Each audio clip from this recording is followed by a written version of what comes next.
નાખો તમતારે તો કાંઈ ન થાય. વાહ ભાઈ આવો તો જો દડો થઈ ગયા ને સણા નીકળે ને. હા બહુ સારા નીકળે હો ચોખા. હે હા ચાની અંદરમાં સણા કાપાય છે. હા લાગે છે તમને કાંઈ છે? બહુ સારું હો. હા દાળિયા કરતા હોય ને બહુ મજા આવે જો આવી રીતે હાટિયા રાખવાનું.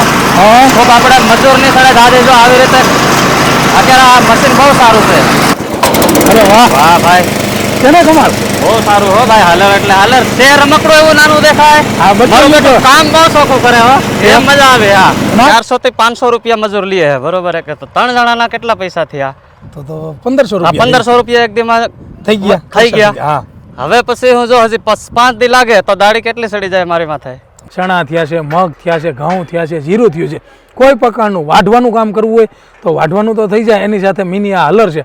હલરની અંદરમાં પણ તમારે આરામથી બધું ઓરાઈ જાય અને સરસ મજાનું થઈ જાય. ત્યાર પછી પ્રકાશભાઈ જે વાત કરી કે આને ક્લિનિંગ કરવા માટે ઘઉં હોય, બાજરો હોય, જાહેર હોય, મકાઈ હોય, જીરું હોય, કોઈ પણ પ્રકારની વસ્તુ આ ગ્રેડિંગ મશીનની અંદરમાં સરસ મજાનું ગ્રેડિંગ થઈ જાય. વાડી હોતન લીધું કે આમાંથી એક બાજુ વડાતા જાય એ વાડીને એકલો વાડી લઈએ પછી ભેગા કરી લઈએ એક દીમાં અને પછી આમાં 2 માં કાઢ્યા રાખીએ અને પાછા સોકાઈ એટલા દાણા નીકળે મજા આવી જાય કે તો આ વળી દાળિયા ગોતવા ને ઓલું ગોતવું ને ઠેસર વાળો નહીં આવે ને ત્યાં તો આ કાઢી લઈએ આનાથી. તો છોકરા કેમ આપણે રમકડું લઈ દઈએ એવી રીતનું છે પણ આ કામ કેવું બાપુ 10 માણસોનો ઉપાડે હે. આ 10 માણસો તો આટલા કરી નાખશે. હા ફોટો કરી નાખે હા અને અમારા મજૂર લોકોને આવું જ જોતું હોય.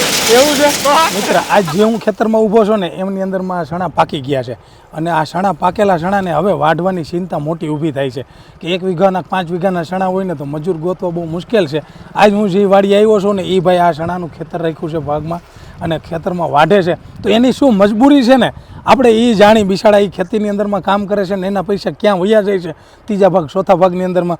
તો આપણે પ્રકાશભાઈને જાણીએ. કેમ છો પ્રકાશભાઈ? સારું છે સારું છે. સારું છે. તો તમે કયો આ ચણા વાઢો છો તમે એમાં કેટલો સમય લાગે છે? જો જીતુભાઈ હું આ 10 થી 12 વર્ષથી આ વાડી વાવું છું. હા આ 7 વીઘાના સણા મેં વાવ્યા છે. હા હા જો આજની તારીખમાં જો આટલા સણા વાઢેલા હે હા એ સણા અમે 3 જણા હતા ને તો માન એક અડધો વીઘો કે વીઘો પૂર્ણ વીઘો વડાણો આ સણા આખો દી આખા દીમાં. હા હા એટલે અત્યારે 400 થી 500 રૂપિયા મજૂર લે હે બરોબર હે કે તો 3 જણાના કેટલા પૈસા થયા? તો 1500 આ રૂપિયા 1500 રૂપિયા એક દીમાં થઈ ગયા. થઈ ગયા. હા હવે પછી હું જો હજી 5 દી લાગે તો દાડી કેટલી સડી જાય મારી માથે? તમારી પાસે 10-15 હજાર સડી જાય. હા 10-15 હજાર સડી જાય ત્યારે હું ત્રીજા ભાગે વાવા રાખું બરોબર. તો મારે તો બધું દાડિયા જ ખેંચી જાય. તો પછી આ માટે આપણને કાંઈક ઓછે સસ્તે પડે ને એવી રીતે આપણે કરવાનું હે. આમાં આપણને શું સસ્તું પડે કે મશીન એવું હોય કે આમાં વાઢી દઈએ આપણે 1-2 જણાથી કામ થઈ જાય એવું હોય એવું અમને જોવે. હા તો એના માટે અમે તમને હમણાં ગાડીમાં મશીન લઈ આવ્યા છે અમે અને એ હમણાં ટ્રેક્ટરમાં આવે જ છે. તમારી નજર સામે આ ચણા કેવી રીતના વાઢે અને હલરમાં કેમ નીકળે ને એ આખી મશીનરી અમે તમને બતાવી કે આ મશીનરીથી શું ફાયદો થાય ને એ આપણે જોઈ. તમે જો એ ફાયદો થાય તમને ને મને ને મારા શેઠને ને બધાને ફાયદો થાય. મને કારણ કે મજૂરી ઓછી લાગે. તમે એવું મશીન મને લાવી દેતા હોય તો મારે હે ને મજૂરી બી ઓછી લાગે. દાળિયા નહીં ગોતવા. કોઈને ઓલો ઠેસરવાળા હે ને ઠેસરવાળા કે આપણને એક દી દાળિયા ગોતીને રાખ્યા છે આપણે બરોબર. બરાબર. ઠેસરવાળા આવે નહીં 5 દી કાઢ નાખે. ફરી આપણે રાહ જોવી એની 5 દી હાટુ એની રાહ જોવી. 5 દી હાટુ એની રાહ જોવી. જો માન એક તો સીણા હુકાઈ ગયા બરોબર. હા તો દાળિયા જોવે તો 5 દી પાછા બીજા વયા જાય. એટલે અમને તો નુકસાન જ છે. તો આમાં હું કરવાનું અમારે એવું મશીન જડી જાય તો વધારે સારામાં સારું કહેવાય. કાંઈ વાંધો નહીં. મશીન આવી જ ગયું છે.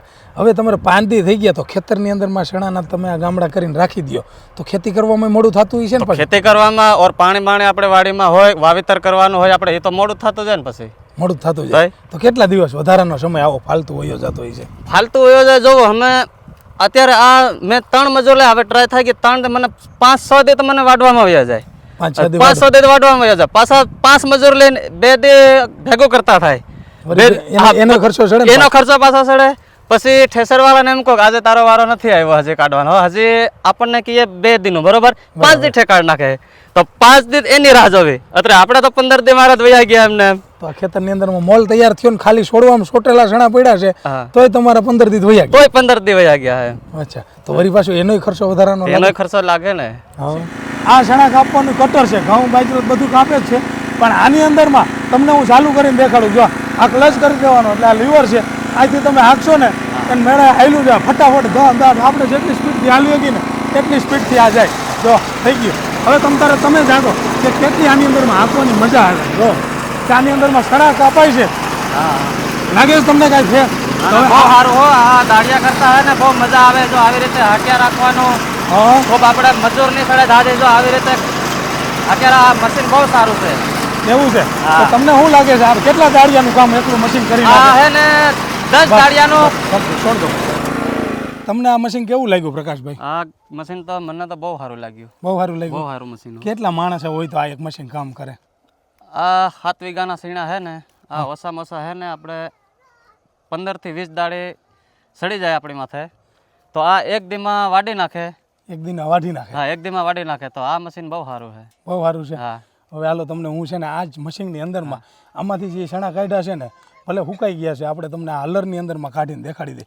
જો આપણી પાસે મિની હલર છે એ પણ તમે જ આઈથી ઉપાડીને ખેતરમાં લઈ લ્યો કેવી રીતનું હાલે નહીં જોઈ લઈ. હાલો. તમારે હવે સણા કાઢ્યા છે આની અંદરમાં આપણે દરવા છે ઓરવા છે. તમે જોવો ચાલુ કરો તમારે આઈથે જ કરો. મેં તમને જેવી રીતના સમજાવ્યું ને કે આ દોરી ખેંચવાની અને સીધું જ આવડું મશીન ચાલુ થઈ જાય હલર જ ઓપનર જ. હા બસ કરો ચાલુ ખેંચો. અરે વાહ વાહ ભાઈ, કેને કમાલ. બહુ સારું હો ભાઈ. હાલર એટલે હાલર છે. રમકડું એવું નાનું દેખાય. આ મારું બધું બેટું કામ બહુ સોખું કરે હો. એમ મજા આવે. હા, નાખો તો તમ તારે. પછી? નાખો સણા નાખો તમ તારે. ઓય ઉભા રહ્યો.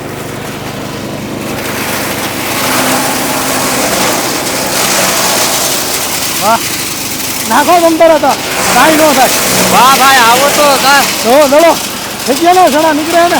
હા, બહુ સારા નીકળે હો ચોખા. હે હા, બહુ આવા તો બે સણા થઈ ગયા ભૈયા.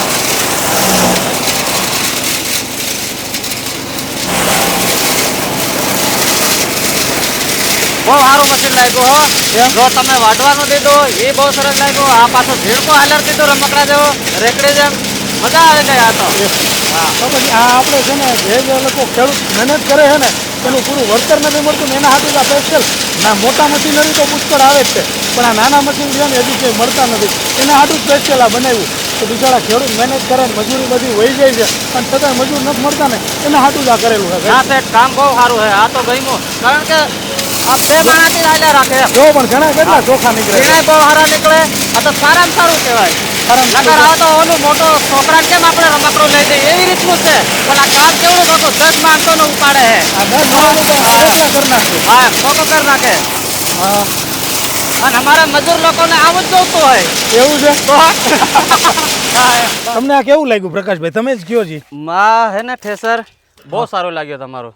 એમ હા, મજા આવી ગઈ સેઠ. હજી આપણે તમે દેખાડી દીધું. આ સીણાઈ કાઢી લીધા. ઓલું વાડી હોતન લીધું કે આમાંથી એક બાજુ વડાતા જાય એ વાડીને એકલો વાડી લઈએ પછી ભેગા કરી લઈએ એક દીમાં અને પછી આમાં 2 માણા કાઢ્યા રાખીએ અને પાછા સોકાઈ એટલા દાણા નીકળે. મજા આવી જાય. કીધું આ વળી દાળિયા ગોતવા ને ઓલું ગોતવું ઠેસર વાળો નહીં આવે ને ત્યાં તો આ કાઢી લઈએ આનાથી.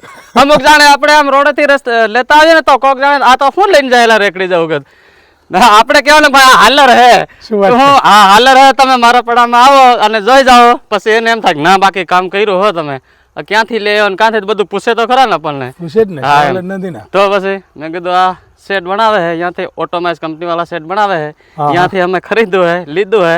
હવે તમે કામ જોઈ લ્યો કેવું લાગ્યું. તો મને તો બહુ સારું લાગ્યું. આ સીણા કાઢ્યા સોકા એવા નીકળ્યા.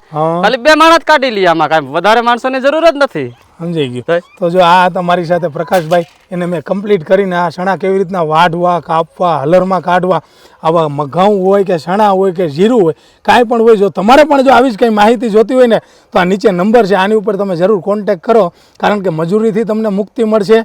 ખેતરની અંદરમાં તમારી ઇન્કમ પણ વધશે અને નાના ખેડૂત માટે ખાસ જરૂર છે અમારી કંપનીની મુલાકાત લેવા તમે એકવાર આવો ને અમારા મહેમાન બનો. તો પ્રકાશભાઈ આ મશીન આપણું તમે હાકલીને જોયું તમારી હાથે જ તમે હાંક્યું તમને કેવું લાગ્યું એ કહો છે? મને તો બહુ સારું લાગ્યું એ મશીન. બહુ સારું. તમારા હિસાબે કોઈ ખેડૂતને આવું લેવું હોય કે વાડીએ મજૂરી કામ કરતા હોય તમે જેમ કેમ આ ખેતર ભાગમાં રાખ્યું છે તો ખરેખર તમે આવું વસાવી લ્યો તો આજુબાજુના ખેતરમાં બધે હાંકવું હોય તો કેમ રહે? તમારું કેવું શું છે? મારું કેવું એવું થાય જો આ સારું મેં તો હાકીને જોયું અને જો કદાચ હું અહીંયા વાડી લઈ આવું આજુબાજુ હે ને બોલાવે તો અહીંયા બી હાંકવા જઈએ આપણે. ત્યાં આજુબાજુ જો કામ તમે મને વહેલા સારું એવી કર્યું હોય ને મને મશીનને જો કામગીરી વતાડી હે ને તો અવારે હે ને અત્યારે મારા સીણા હે ને નીકળી દીધા હતા. નીકળી ગયા તો નીકળી ગયા હતા. અચ્છા, તો અટાણે તમારો બેનિફિટ ઘણો બધો થઈ જાય ને? હા, થઈ જાય. આજુબાજુના હે ને એ મશીન જોયું હું અહીંયા હાકીને આ મારું કાઢ લો બરોબર. બાજુવાળા એમ કે આ બહુ સારું કામ કરે છે અમારે અહીંયા તો અહીંયા આજુબાજુમાં હું કાઢી આવું. બરાબર છે. હવે તમે આ ચણા કાઢ્યા બરાબર, હવે આને સુકાઈ ગયા છે તો હજી 1 દી પછી 2 દી પછી કાઢવા હોય તો આ મિની હલરની અંદરમાં તમે કાઢ્યા, એમાં તમને કેવું લાગ્યું હલરમાં? મિની હાલરમાં બહુ સરસ છે. ખાલી માણસો આપણને ન જડે ને મજૂર ન જડે ને તોય આપણે 2 માણા પૂરતી કાઢી શકીએ એમાં. ઢગલો કરેલા, હા 2 માણા, એક બાજુમાં મૂકતો જાય ને એક ઓરતો જાય, કાંઈ ભીંજણ જ નહીં ને એમાં સોકે દાણા નીકળતા જાય. બધી રીતે સારામાં સારું છે. હારા મારું છે. અને આમ તમે હજી આ છૂટા ગામડા કર્યા છે આ ચણાના આવા સોરસ, તો ત્યાં પછી આવડું આ મિની હલર ત્યાં જ લઈ જાવ છો કે બસ એક જગ્યાએ લેવો તમે? જ્યાં જો આપણે ભેગા કેમ એક ઠેકાણે ભેગા કરેલા હોય તો અહીંયા રાખી દેવાનું. જો આખા પડામાં ગામડા કરી રાખ્યા હોય તો એ તો રેકડી જેવું છે, હાવ નાનું રમકડા જેવું, એ તો એકલો ધકાવીને વયો જાય અહીંયા. આ ગામડેથી ઓલા ગામડે વયા જાય અમે, એટલે કાંઈ માણસોને જરૂર ન પડે, કાંઈ નહીં, એટલે ઓલી રેકડી કેમ ધકાવીને જાય એવી રીતે ધકાવીને વયા જાય. ધકાવીને વયા જાય. હવે આ ચણા થઈ ગયા, આની અંદરમાં અમુક હજી ઝીણાવા પોપટા જેવા કંઈ હોય અને રહી જાય તો આ પોપટા જેવા સાફ સફાઈ માટે શું કરો? જો સાફ સફાઈ માટે એક એવું મશીન છે, એ હલરમાં કાઢીને આપણે કોઈક પોપટો રહી ગયો, કોઈક દાખલો આવે, એ એમાં ધાર દઈ દેવાની. એ ધાર દેવાનું મશીન છે, એ આપણે પઠ્ઠામાં લેવાના જ છે અહીંથી કાઢીને. ત્યાં એ લાઇટ વાળું છે એટલે વાડી પઠ્ઠામાં લઈ જાય ને ત્યાં ઢગલો કરે ને એમાં અસલ ધાર દઈએ એટલે અસલ સોકા થતા જાય, પુતરિયા એક બાજુ વયા જાય, નીકળી જાય. પછી હે ને ઓલા પોપટો કોગરી એ એક બાજુ, દાખલા એક બાજુ, હારા દાણા છે એ એક બાજુ, એટલે સાફ સફાઈ થઈ જાય. સાફ સફાઈ થઈ જાય. તો તમે આ જે ચણા આપણે ગેડમાં વેચી અને પહેલા વેચી અને ડાયરેક્ટ આ વેચી, એમાં ભાવમાં કેટલો ફેર પડતો? ભાવમાં એમાં તો ઓછામાં ઓછો છે ને 200-250 રૂપિયાનો ફેર પડે. કારણ કે ઓલા ઘઉં આપણે કટરમાં લઈ જઈએ કાઢીને, એ કટકી થાય, બગાડો ઝાઝો થાય, અને આપણે આ ને સાયણો મારીને લઈ જઈએ અસલ સોખા ઘઉં હે ને આપણે કેમ પેલા હલરમાં કાઢતા, કટકી ન થતી, એવી રીતે નકળે આ હલરમાં ઘઉં. એવી રીતના? હા, એવી રીતના ઘઉં. અને આપણે ખાવા રાખવા હોય તોય રહી જાય, કાંઈ ઓલા હળે બળે નહીં. બહુ સારા મશીન. આપણે કેમ ઝીણો હાલર ઓલું મોટું નહોતું હાંકતા પેલા મશીન વાળા, દેશી મશીનથી હાંકતા, એવી રીતનું કામ. પહેલાના સમય કરતા અત્યારે તમને શું લાગે આધુનિક ખેતીમાં? હું તો નાનપણથી ખેતી કરું એટલે મને છે ને આ મશીન બહુ સારા લાગ્યા. બહુ સારા લાગ્યા. તમારા જેવા કોઈ ખેડૂત મિત્ર કરતા હોય ખેતી, તો હવે તમારું શું કહેવું જોઈએ કે આ ખેતી કરવી જોઈએ કે આવી મશીનરીથી, કે પછી હજી હાથેથી જૂનવાણી ટેકનોલોજીથી જ કરવું જોઈએ? જૂનવાણીથી મતલબ આ આપણને ફાયદો દે છે તો આ જ કરાય ને, ઓલો શું કામ પછી ઓલા ટ્રેક્ટર વાળાને આ ફાયદો દે, કારણ કે અમારી મજૂરી બસી જાય, કામે સોકું થાય, બધી રીતે સારું થાય. તો મિત્ર આ હતા પ્રકાશભાઈ, એ બિચારા ખેતી કરે છે ને ઘણી જગ્યાએ આવી રીતની જમીનો વાવવા રાખે છે અને છતાંય એની પાસે કંઈ વધતું નથી, મહેનત રાતદી કરે છે. ઉપર આકાશ છે, નીચે ધરતી છે ને વચ્ચે એ છે, એની અંદરમાં જે કાંઈ થાય છે એની રાતદી પરસેવો પાડી મહેનત કરી અને છતાંય એની ઇન્કમ જે કાંઈ મહેનતની આવે છે એ મજૂરીમાં વહી જાય છે.